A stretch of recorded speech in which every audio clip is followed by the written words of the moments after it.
While visiting my neighbor, he opened the door shirtless. Behind him, my fiance's voice called out. My name is Andrew. I'm 29 years old, and up until that morning I thought I had my life figured out. I had a decent job at an accounting firm, a small but comfortable apartment in a quiet neighborhood, and a fiancée, Clara, who I believed was my future. We had been engaged for 6 months, living together for a year, and despite the usual arguments couples have, I thought we were steady. The wedding was supposed to be in less than a year, and most of my energy had been going into paying off deposits, planning, and making sure everything stayed on track. It was a Saturday morning when I first felt something snap. I'd been fixing a leak in the kitchen sink, wrestling with a wrench that refused to budge. Water had been dripping for days, and I decided I'd had enough. Only problem was, I didn't own the right kind of ladder to reach the main valve in the tiny storage hatch above our hallway. My neighbor across the hall, Dylan, had moved in about 6 months earlier. He was a tall, broad-shouldered guy in his early 30s, the type who always looked like he just walked out of a gym. We had exchanged small talk a few times, and I'd seen him carrying power tools in and out, so I figured he might have a ladder I could borrow. I didn't expect much from the knock. Just a polite request, maybe some neighborly goodwill. Instead, the door swung open, and there he was, shirtless, sweating lightly as if he'd just finished a workout or something more intimate. Before I could get a word out, I heard it. A voice. Not just any voice. Claire's voice. It came from inside his apartment, muffled but unmistakable. A laugh that I knew too well. The exact sound she made when she tried to brush off something awkward. I froze, my mouth hanging open. My brain scrambled for excuses, explanations, anything. But Dylan just leaned against the doorframe, smirking like he had been expecting this moment all along. I didn't ask. I didn't wait. My body moved before my mind did. I shoved past him, hard enough that his shoulder banged against the wall. Andrew. What the hell? He barked, but I was already inside. The smell hit me first. Perfume. Clara's perfume. Sweet and floral, lingering in the air like it had been sprayed moments ago. And then I saw her. She was in the living room, standing there in one of Dylan's oversized shirts, her hair pulled up in a messy knot, barefoot. She froze like a deer in headlights. Her phone was on the coffee table, next to 2 half-empty wine glasses. The room felt like it shrank. My heart pounded in my ears, drowning out everything else. Clara's mouth opened, closed, opened again. She couldn't find words. I spoke first, my voice colder than I expected. What are you doing here? She stammered something about helping Dylan with some paperwork, but the sight in front of me mocked her words. Paperwork didn't require wearing another man's clothes, didn't involve 2 glasses of wine before noon, didn't explain why Dylan was shirtless at the door. Dylan stepped closer, arms crossed, trying to take control of the room. Relax, man. You're overreacting. I turned on him so fast he actually flinched. Shut up. You don't get to talk. For a second, I thought I was going to hit him. My fists clenched on their own, and I felt that dangerous heat crawling up my neck. But I didn't. Instead, I looked back at Clara, waiting, begging internally for her to say something that made sense. She finally found her voice. Andrew, it's not what you think. Please, just let me explain. Then explain. I cut her off. Her eyes darted to Dylan, who was still smirking. That was enough of an answer for me. I stepped forward, grabbed her arm, not roughly but firmly enough that she had to look at me. You're lying. Right here. In his apartment. In his shirt. You think I'm blind. She yanked her arm away and suddenly turned defensive, her voice rising. You're being paranoid again. You always twist things in your head until you convince yourself of some conspiracy. You don't trust me. That's the problem here, Andrew. That line stung more than anything. She wasn't denying it. She was turning it on me, making me the unstable one. And Dylan, standing there with that smug look, fed on it, like he enjoyed watching the implosion. I couldn't stand another second in that room. If I stayed, I'd either break something or hit someone, and neither would help me. So I stepped back, shaking with adrenaline, and pointed at Clara. Go home. Now. We're talking about this when I get back. She hesitated but finally obeyed, slipping past me and into the hallway. Dylan called after her with a low laugh, and that sound almost drove me back inside to shut him up permanently. Instead, I slammed his door hard enough that the frame rattled. Clara didn't say a word on the walk back to our apartment. She kept her arms folded, staring at the ground, lips pressed into a thin line. I couldn't even look at her. When we stepped inside, she finally broke the silence. Andrew, you can't just barge into someone's place like that. Do you realize how insane you looked? My laugh was hollow. Insane? I walked in and found my fiancé half-dressed in the neighbor's apartment. And you think I'm the crazy one? She fired back quickly, almost too quickly. I told you. I was helping him with some documents. I spilled coffee on my blouse, so I borrowed his shirt while mine dried. That's all it was. The story was flimsy, stitched together in panic. But what struck me wasn't just the lie. It was how easily she said it, how practiced it sounded, as if she had been preparing for this moment. I didn't argue further. I didn't scream. I just stared at her until she grew uncomfortable and stormed off to the bedroom, slamming the door. For hours I sat on the couch, replaying the scene in my head. Every detail cut into me. The perfume, the wine glasses, the shirt, the look on Dylan's face when I burst in.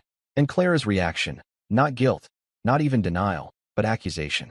She wanted me to doubt my own eyes. It might have worked if I hadn't noticed one last thing before leaving Dylan's apartment.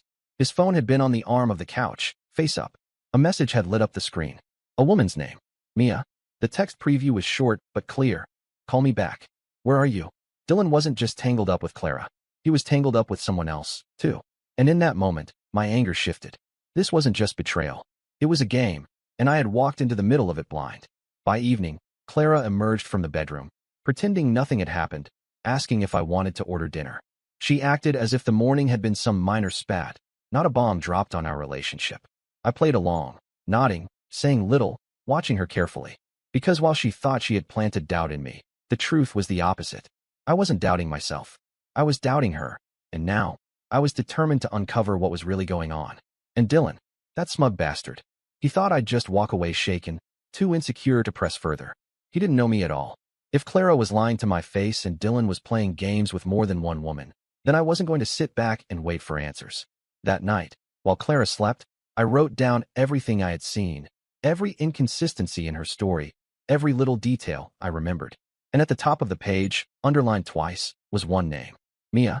The person Dylan hadn't expected me to notice. The person who might be the key to unraveling all of this. The morning after the confrontation at Dylan's door, I woke with a knot in my stomach. Clara was already up, moving around the kitchen like nothing had happened. She wore her hair down, humming to herself as she poured coffee into 2 mugs, sliding one toward me like she always did. Routine. Familiar. Almost comforting, if I hadn't seen her in Dylan's shirt less than 24 hours earlier. I stared at her for a long moment. She was trying hard to look calm, collected, normal. Too hard. That's when I knew for sure she wasn't planning to come clean. Whatever happened in Dylan's apartment, she was going to bury it, and if I wanted the truth, I'd have to dig it out myself. I didn't touch the coffee. We need to talk, I said. She didn't meet my eyes. Andrew, please. I told you yesterday. It was nothing. Dylan needed help with documents. I spilled coffee. He offered me a shirt. That's all. She forced a laugh. You came in at the worst possible moment and made it look bad. The way she said it, calm, rehearsed, made my skin crawl. If I hadn't been there myself, maybe I'd have believed her. But the perfume, the wine glasses, Dylan's smirk, they were burned into my memory. She wasn't just lying. She was building a story she could hide behind. I didn't argue. Arguing would give her ground to stand on. Instead, I nodded, let her think she had convinced me.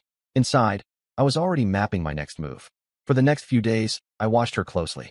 She still left in the evenings for late shifts, still came home with vague explanations about errands or helping a friend. At first, I tried to catch her in small contradictions, but Clara was sharper than I gave her credit for. Every time I pressed, she had an excuse ready.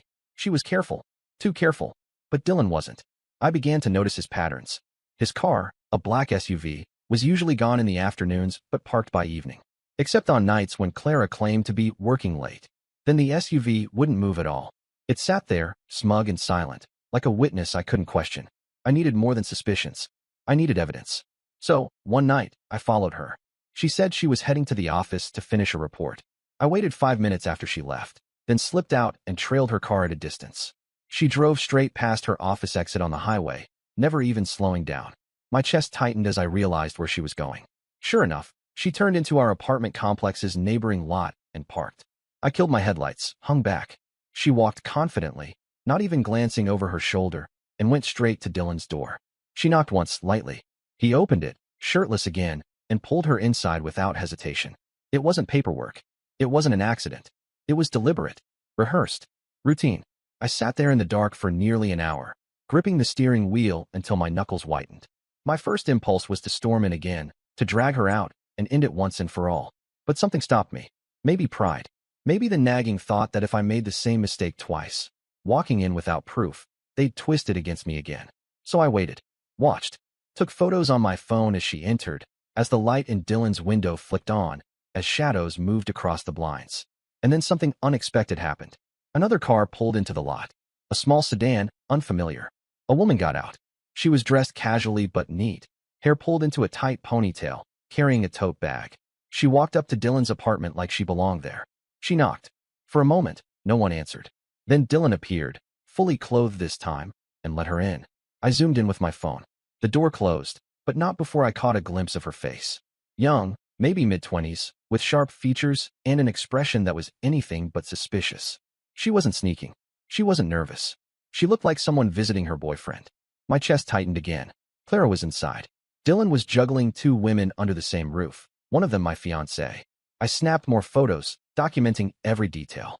Date, time, car plates. My anger dulled into something colder, sharper. This wasn't just betrayal. It was manipulation, and Dylan was at the center of it. The next morning, Clara acted normal again. She made pancakes, kissed me on the cheek, asked if I wanted to go grocery shopping later. I played along, nodded at the right times, even smiled. But my mind was elsewhere, replaying the scene in the parking lot. Dylan opening the door to two different women in the same night. I needed to know who the other woman was. That evening, while Clara showered, I slipped her phone from the nightstand. I wasn't proud of it, but pride didn't matter anymore. I scrolled through her messages, looking for Dylan's name. Nothing. He wasn't saved in her contacts, which told me she was careful. But I found threads of work stuff, vague, short replies like "on my way" or "got delayed, don't wait up." Clean, but too clean. I set the phone back before she noticed.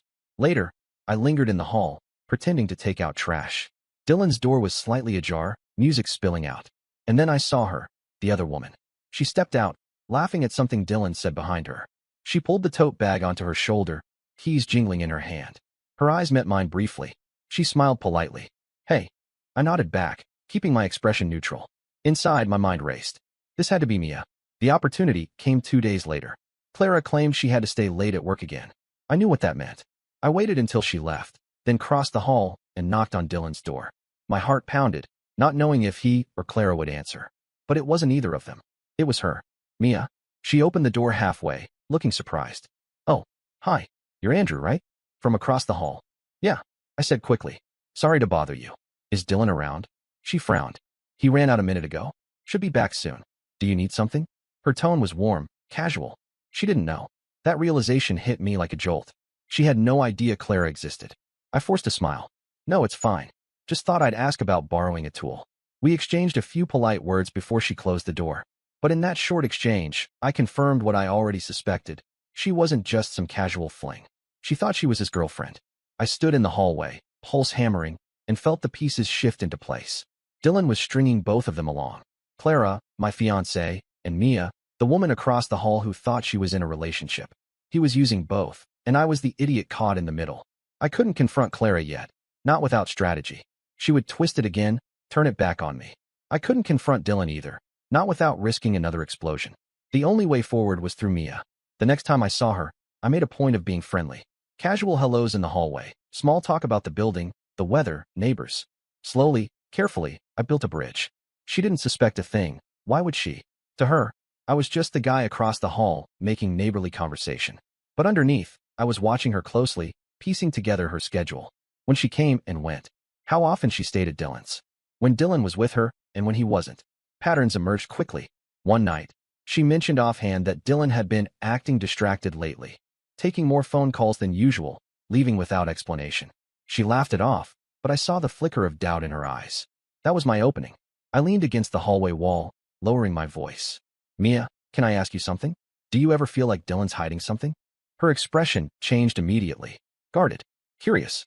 Why would you say that? I hesitated, letting the tension build. Because I've seen things. Things that don't add up. She didn't press for details then, but the seed was planted. She went quiet, nodded slowly, and excused herself.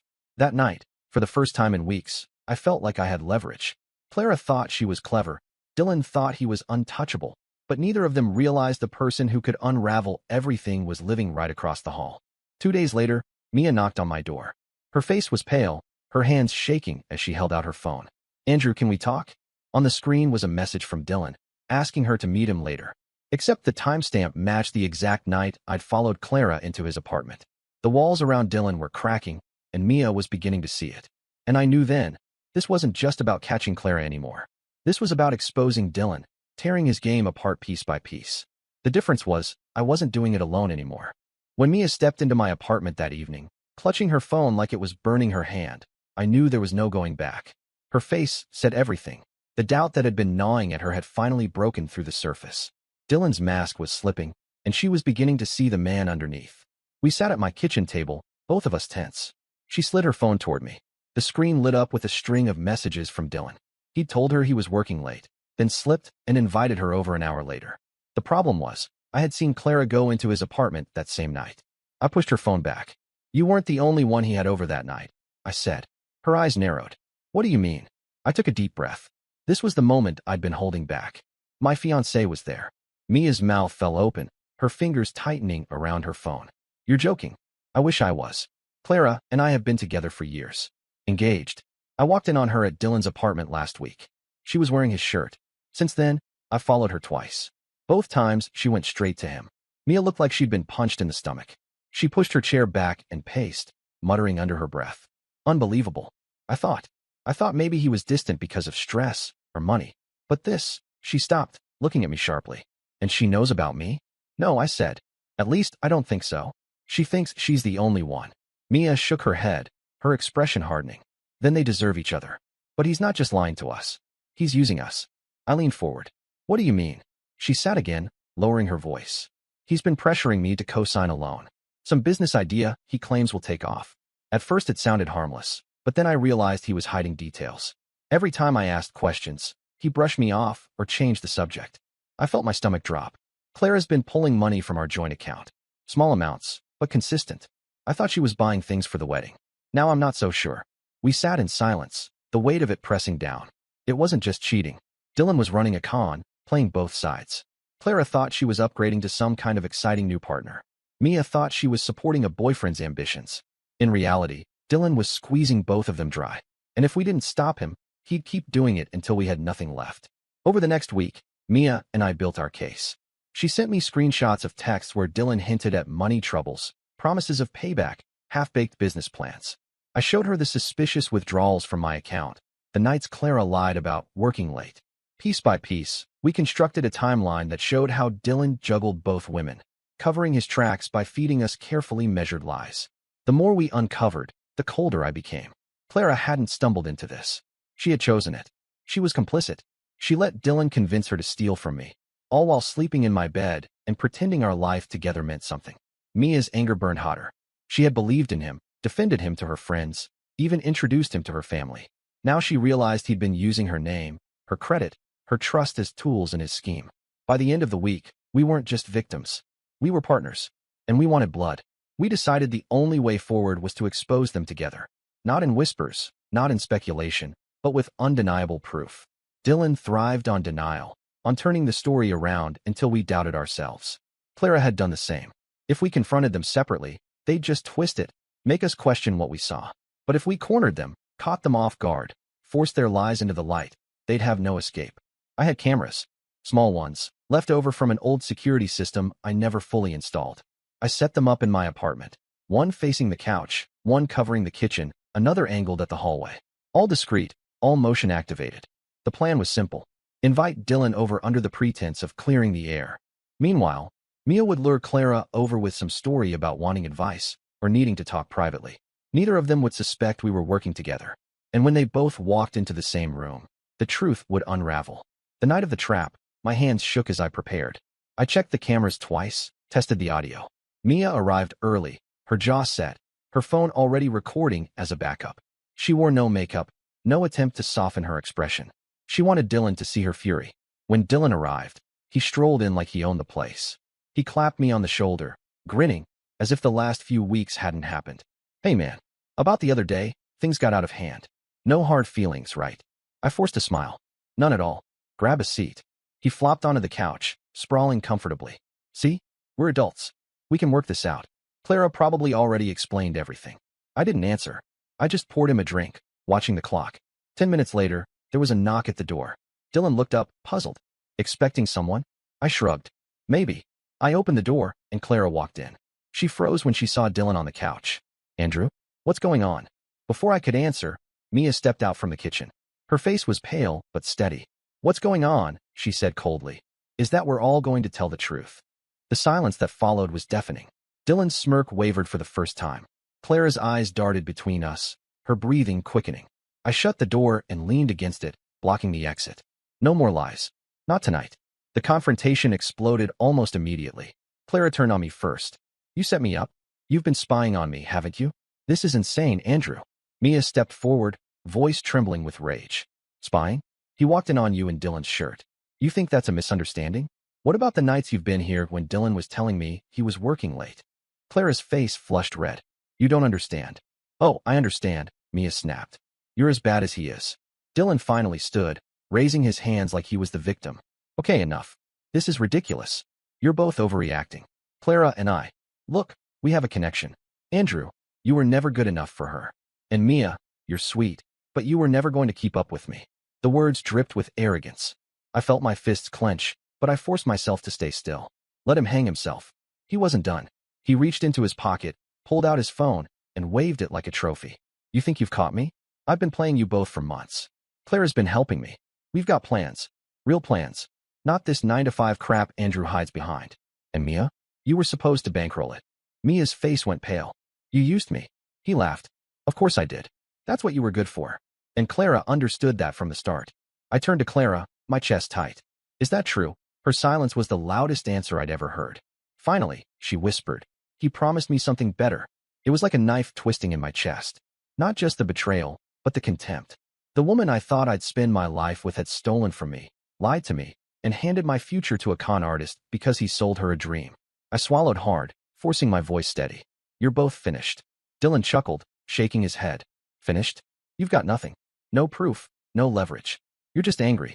By tomorrow, you'll both calm down, and I'll still be standing. That's when Mia pulled out her phone and hit play.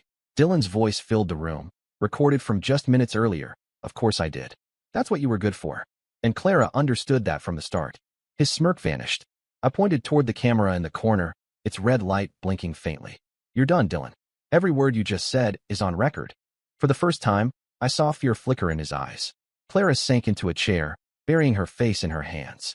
Mia stared at Dylan with pure hatred, her phone still recording, her thumb hovering over the screen like a trigger. The room after Dylan's outburst felt like a battlefield. No one spoke. The only sound was the faint buzz from the camera's indicator light, recording every second. Clara sat frozen, her head in her hands. Dylan stood by the couch, chest heaving, eyes darting between me and Mia, as if calculating whether he could still talk his way out. I was the first to move. I crossed the room, pulled the memory card from the hidden camera, and slipped it into my pocket. Dylan shifted like he wanted to protest, but for once, he said nothing. His confidence had cracked, and with it, his grip on the room. Mia straightened, her hands steady now, her anger sharpened into focus. I'm done, she said flatly. I'll be sending all of this to my bank tomorrow. You won't see another dollar from me. Clara looked up at her, face blotchy with panic. Wait, don't do this.